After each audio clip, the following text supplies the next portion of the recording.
it would come as a surprise. The secure communication system transmitting to the Ohio-class U.S. submarine fleet would be the first to receive the command. Patrolling both the Atlantic and Pacific Oceans, they are undetected.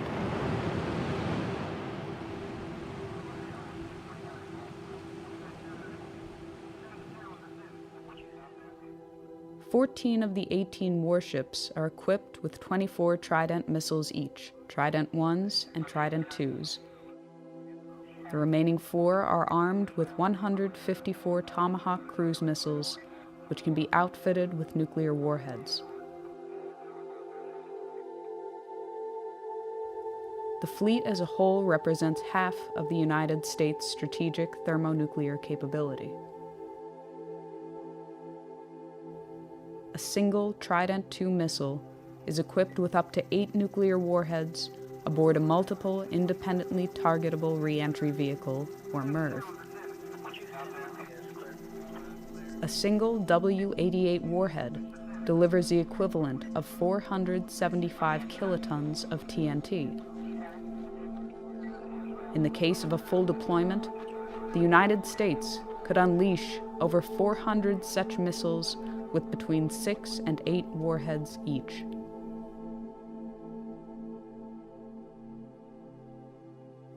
From the time of launch, it can take less than 10 minutes for an SLBM to reach its target, or as little as 5 minutes if it is flown on a depressed trajectory.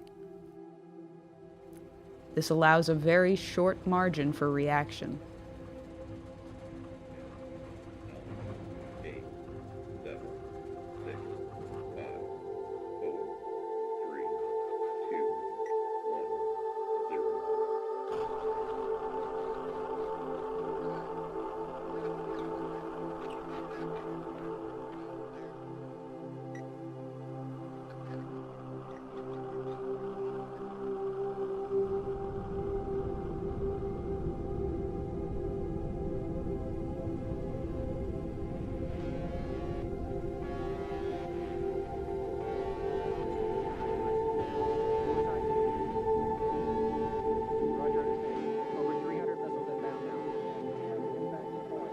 Early warning radar systems in Russia, China, and elsewhere immediately detect the missile plume.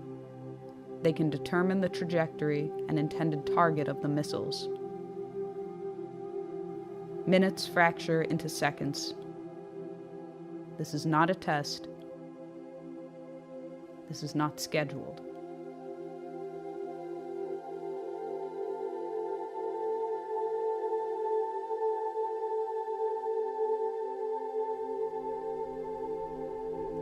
Russian nuclear command and control systems, carried over from the Soviet era, leave little time to opt out or delay a full-fledged response.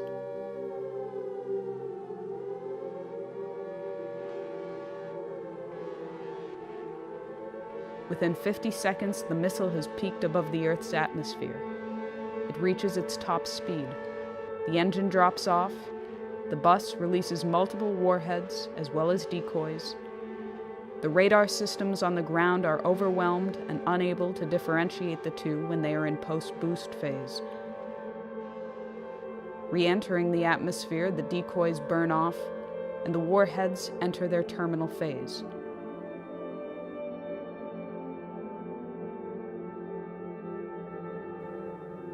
It will be less than 180 seconds before they touch down.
that goes off in full in the first shot.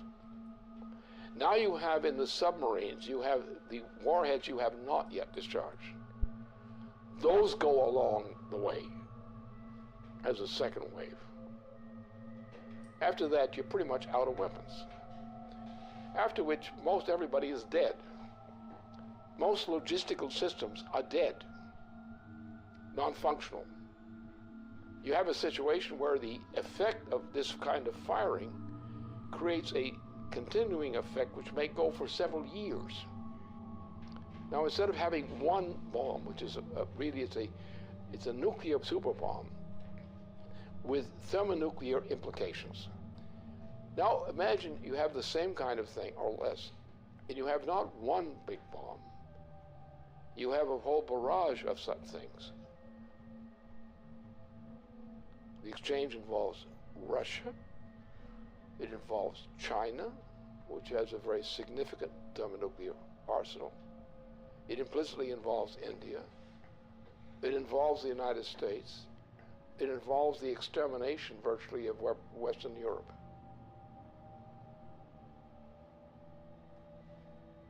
And this is what Obama represents.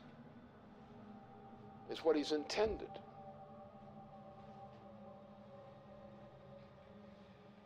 This is the end of civilization.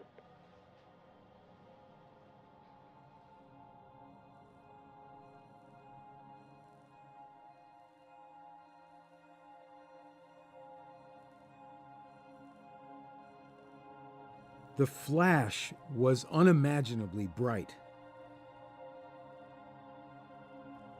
As the rain fell, the wind grew stronger and stronger, and suddenly, probably because of the tremendous convection set up by the blazing city, a whirlwind ripped through the park.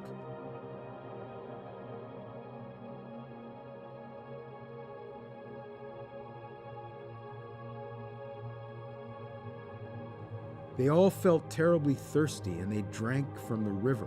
At once they were nauseated and began vomiting, and they retched the whole day. Others were also nauseated, probably because of the strong odor of ionization and electric smell given off by the bomb's fission. It was very crowded, and to distinguish the living from the dead was not easy, for most of the people lay still with their eyes open.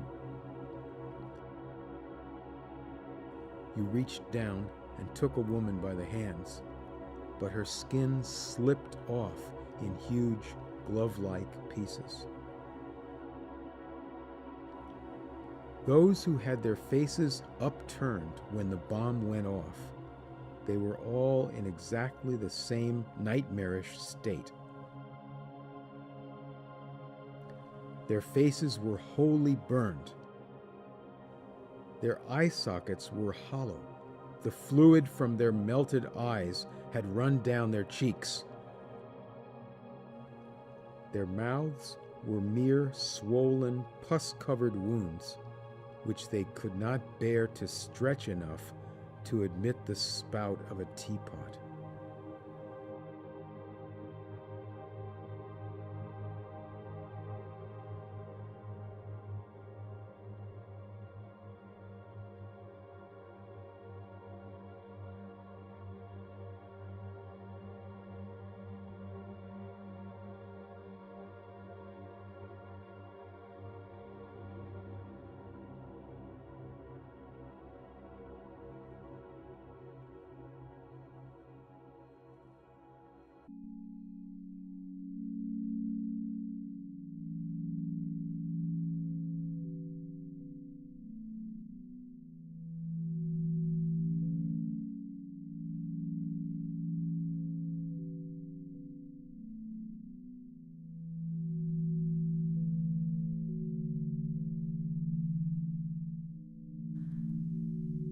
The current world population is 7 billion persons.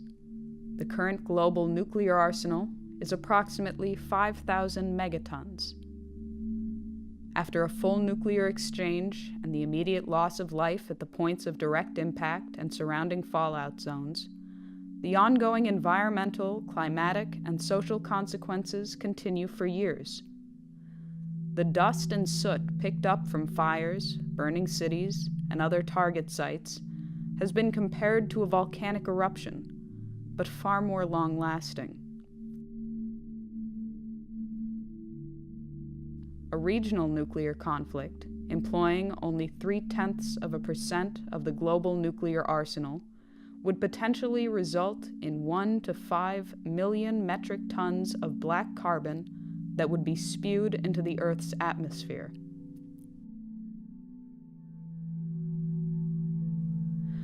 A spring or summer attack, or an attack in the extended region of the subtropics, would inevitably cause the smoke injections to heat, absorbing shortwave radiation, and to rise.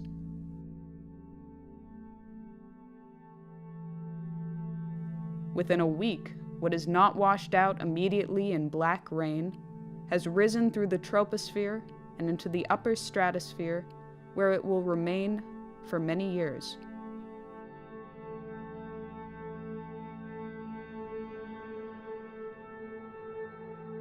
The smoke cloud and the absorption of residual particles plunges global surface temperatures. While a regional nuclear exchange could result in global surface temperatures decreasing by 2 degrees Celsius, a large-scale nuclear conflict could alter these temperatures by -7 degrees or more. In the depth of the last ice age, some 18,000 years ago, the temperature difference from today was -5 degrees.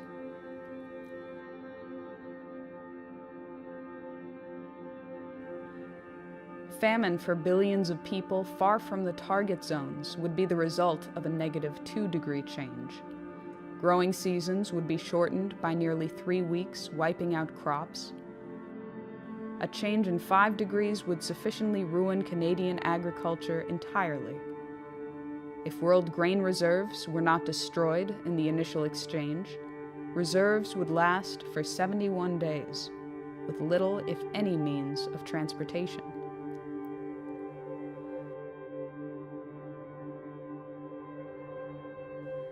The global hydrological cycle would be disrupted due to the rapid climate change, and global precipitation would likely drop by 45%. The total integrated dose of radiation to living things could reach up to half the level of lethality for human beings, even in regions of the world outside the war latitudes. If nuclear installations were targeted, including plants, fuel cycle installations, and waste dumps, and nuclear materials were vaporized, it would create a very long-lasting impact on survivors.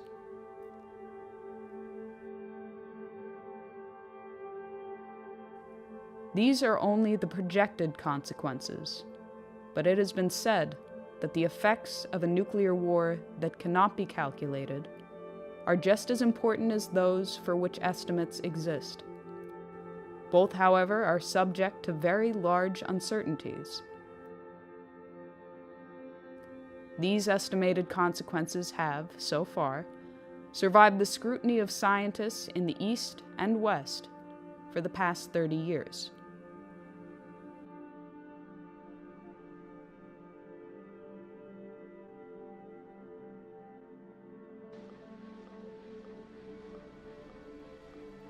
This is a full-scale commitment to an attack on the entire Eurasian continent, especially the Asian side.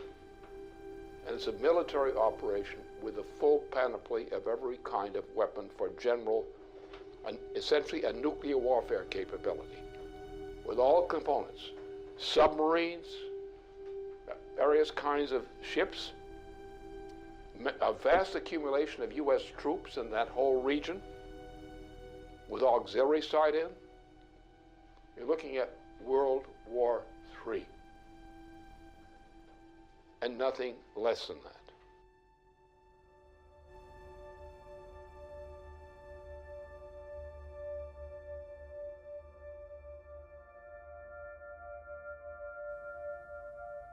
In the period of late 2011, U.S. President Barack Obama inaugurated a Pacific Century, or a Pacific Pivot, which expands U.S. military presence in the naval theaters of the Pacific and Indian Oceans.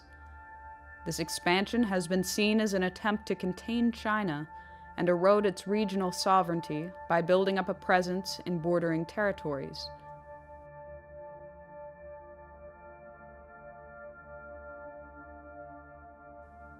Barack Obama's rebalance to the Pacific includes plans that would take effect over the coming years to station 4 littoral combat ships in Singapore, to obtain increased U.S. access to the Australian naval base at Perth, and increase troop levels at Darwin to 2,500 troops. There are also plans to expand troops in South Korea to 28,500, to expand troop presence in Guam, the Philippines, Japan, and to maintain the forward deployment of U.S. aircraft carriers in that theater. China has responded to increased U.S. presence in the Pacific with the Area Denial Anti-Access Strategy, Chinese military measures to keep adversaries out of strategic territory bordering their country, in particular the East China Sea. In addition, the Pacific Strategy also includes a missile defense shield, which would be on the soil of South Korea, Japan, and Australia, targeting Asia and the Middle East. As a response to what was seen as an Asia-Pacific arms race, Chinese press indicated that to improve its security, China would upgrade its nuclear weapon capability. They would also develop offensive nuclear-powered submarines with ballistic missile capabilities sufficient to break the interception capability of the U.S. missile defense system. In the spring of 2012, there was further warning that an overarching missile defense system would force China to change its long-held nuclear policy, that China would revisit its policy of no first use and, if threatened, would consider an offensive nuclear strike. We've begun a review that will identify our most important strategic interests and guide our defense priorities and spending over the coming decade. So here's what this region must know. As we end today's wars, I have directed my national security team to make our presence and mission in the Asia-Pacific a top priority. As a result, reductions in U.S. defense spending will not, I repeat, will not come at the expense of the Asia-Pacific. My guidance is clear. As we plan and budget for the future, we will allocate the resources necessary to maintain our strong military presence in this region.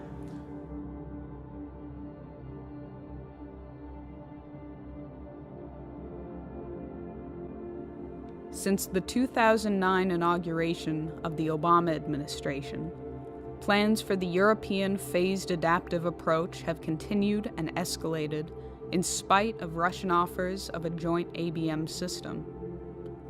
In May 2012, NATO announced that Phase 1 of that system was operational.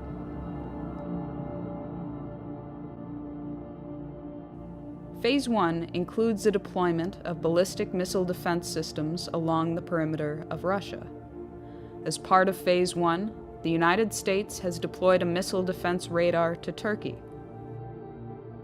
As of March 2011, an Aegis ship with BMD capabilities was deployed to the Mediterranean Sea, where it currently maintains a presence. An agreement was reached with Romania to host a U.S. land-based BMD interceptor site. Agreements were also reached with Poland to host a similar site. The existing naval facility in Rota, Spain, also agreed to host 4 U.S. Aegis destroyers, each with BMD capabilities and equipped with Tomahawk missiles able to deliver both conventional and nuclear warheads.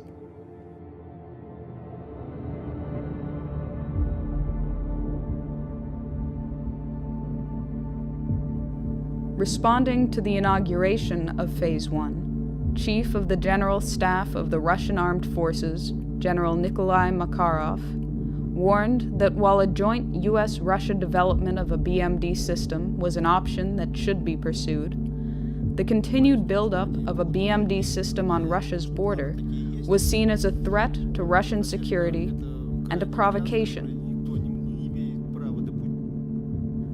The military would, therefore, consider a preemptive strike against the sites from Kaliningrad using Iskander missiles, truck-mobile, nuclear-capable tactical missiles with a range of up to 400 kilometers. Размещение новых ударных вооружений на юге и северо-западе России. Для огневого поражения комплексов противоракетной обороны, включая развертывание ракетного комплекса «Искандер» в Калининградской области, представляет собой один из возможных вариантов разрушения инфраструктуры ПРО в Европе. С учетом дестабилизирующего характера системы ПРО, а именно создание иллюзии нанесения безнаказанного разоружающего удара, принятие решения об упреждающем применении имеющихся средств поражения будет приниматься в период обострения обстановки.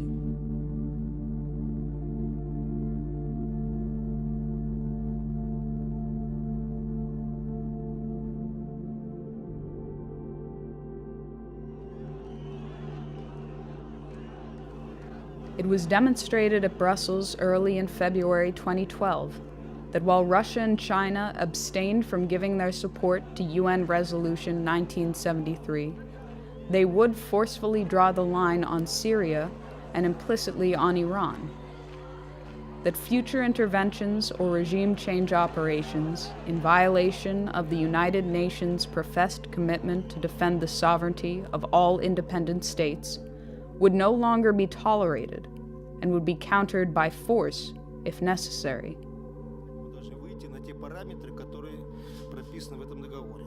Одновременно будет развернута очень широкая работа к тем, чтобы все страны или весь ядерный клуб, который очень обширен сейчас, подключились к этому договору. Мы понимаем, что так нельзя. Я уже не говорю, что в какой-нибудь момент такие действия, которые подрывают государственный суверенитет, могут закончиться вполне себе такой полноценной региональной войной. И даже, никого не хочу пугать, с применением ядерного оружия.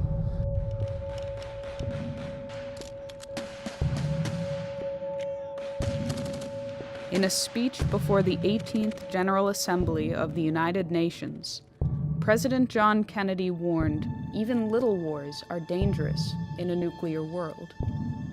Today it has been through the hardline preventive actions taken by the U.S. Joint Chiefs of Staff and the Russian military and political leadership that have held back the tides of a threatened international conflict. Simultaneous with these delays, the economic conditions in the transatlantic have deteriorated to the point of imminent breakdown, while the Eurasian region has enjoyed relative prosperity in comparison.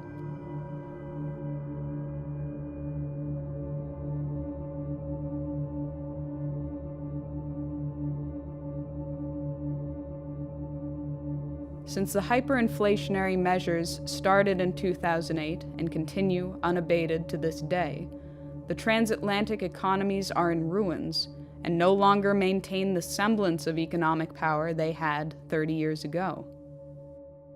Similarly, NATO no longer maintains the military power it had during the Cold War.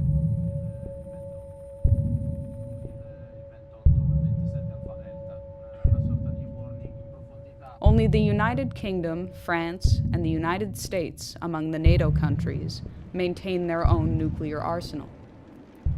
France is believed to have a nuclear stockpile of 300 warheads, and Britain maintains a stockpile of 225 with 160 active nuclear warheads. Britain, France, and the United States, after their cooperative mission to eliminate the Libyan head of state, are currently the most emphatic to end the regime of Bashar al-Assad in Syria, despite the line drawn by Russia. This enthusiasm from the West has taken the form of openly arming barbaric opposition groups. They've claimed the right to enforce humanitarian intervention policies of the type championed by Iraq War architect Tony Blair. And from the United States, President Obama is escalating the propaganda campaign to establish the pretext for a full-fledged US-led military intervention into Syria and beyond. That a red line for us is we start seeing a whole bunch of chemical weapons moving around or being utilized. That would change my calculus. That would change my equation. If World War were the intention, a Middle East attack would immediately engage the world powers of Russia and China. Inevitably, the United States would employ the greatest assets of its nuclear arsenal. The trajectory of a ballistic missile launched from the Pacific Ocean or Atlantic Ocean, the normal patrol areas of the Ohio-class submarine, would most likely cross China or Russia, assuming the target to be somewhere in the Middle East or Asia in general. This has two significant implications. First, the U.S. would have to inform Russia or China of its intentions prior to initiating a strike from a submarine, if either of those two nations was not the intended target, which blunts the effectiveness of the strike. Second, the launch acts as a datum for the submarine itself. If the launch platform is also carrying nuclear weapons, the effect of launching a missile makes the entire submarine and its nuclear payload more vulnerable. Assuming that other nations have been informed of an intention to launch a strike from a ballistic missile submarine, this may afford a nation an opportunity to actually destroy the submarine. For these two reasons, it is unlikely that any U.S. president will execute a non-nuclear strike from an Ohio-class submarine on strategic deterrent patrol.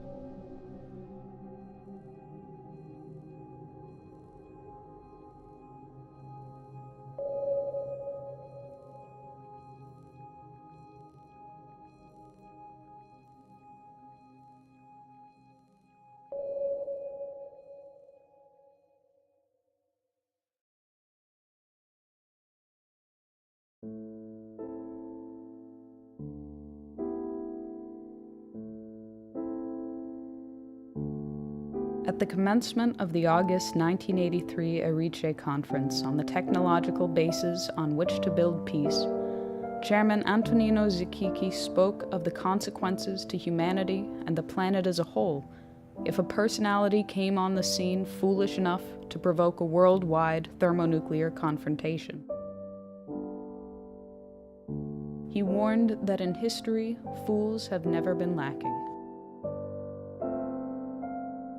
Sooner or later, in 10, 20, or maybe 100 years, a fool will come forth. When the fool appears on the scene, mankind will find itself with hundreds of millions of dead, with the ozone layer destroyed by 50%, with the average temperature of the planet lowered by at least 7 degrees. With an enormous amount of radioactivity about, and with mountains of ashes instead of the vast treasures accumulated in centuries of laborious and intelligent activity in all parts of the world. When dealing at the level of thermonuclear war, these decisions ultimately fall to the personalities of the heads of state involved.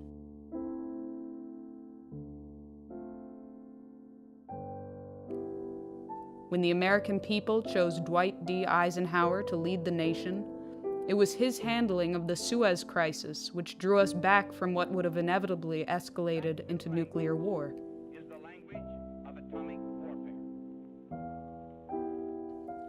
When the American people selected John F. Kennedy to be commander-in-chief, it was his commitment to survival and progress and peace that guided his hand in dealing with Soviet Premier Nikita Khrushchev in Cuba, in Berlin, and in securing a nuclear test ban treaty.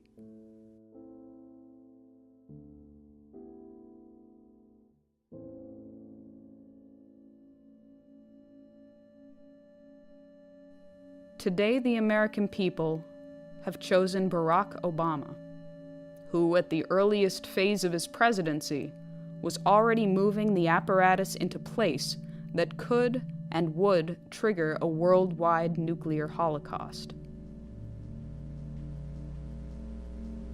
Obama, on his part, is clinically insane. His state of mind, as manifest, is that of a clinically insane person. And it's a clinical insanity of the Nero type.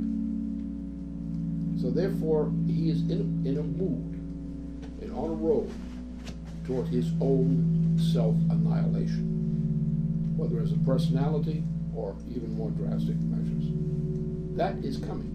This man is a type who is capable of suicide. This may be the first clear suicide case in the U.S. presidency. He's in the direction of getting there. Whether he actually gets there, the fact remains he's now developing rapidly in that direction.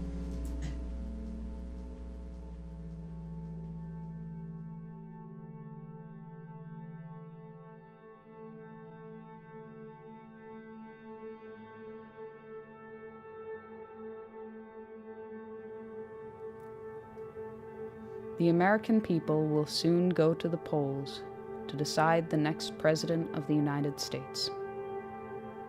Recent estimates and reports indicate that the United States military, in particular the U.S. naval capability, will be at its peak deployment capacity in the coming months before elements are retired, phased out, or cut from the budget.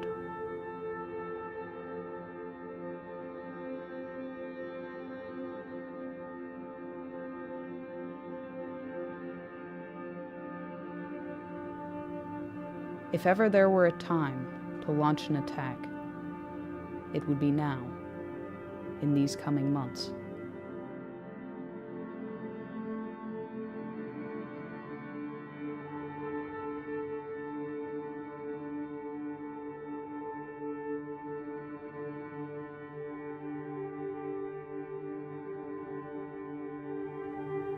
If ever there were a time to prevent such an attack, it would be now, before the consequences of the November 6 election.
In the case of a full deployment, the United States could unleash over 400 such missiles with between 6 and 8 warheads each.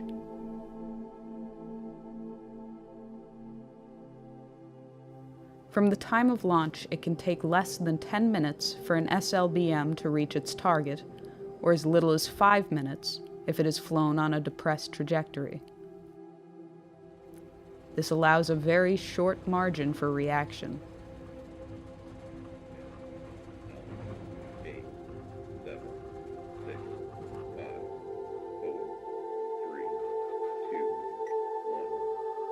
Four are armed with 154 Tomahawk cruise missiles, which can be outfitted with nuclear warheads. The fleet as a whole represents half of the United States' strategic thermonuclear capability. A single Trident II missile is equipped with up to 8 nuclear warheads aboard a multiple independently targetable re-entry vehicle, or MIRV. A single W-88 warhead delivers the equivalent of 475 kilotons of TNT.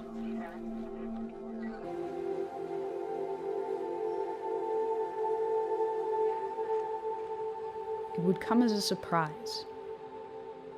The secure communication system transmitting to the Ohio-class U.S. submarine fleet would be the first to receive the command. Patrolling both the Atlantic and Pacific Oceans, they are undetected.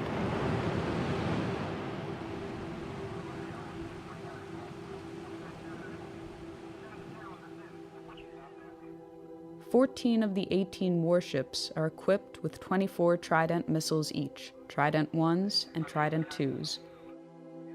The remaining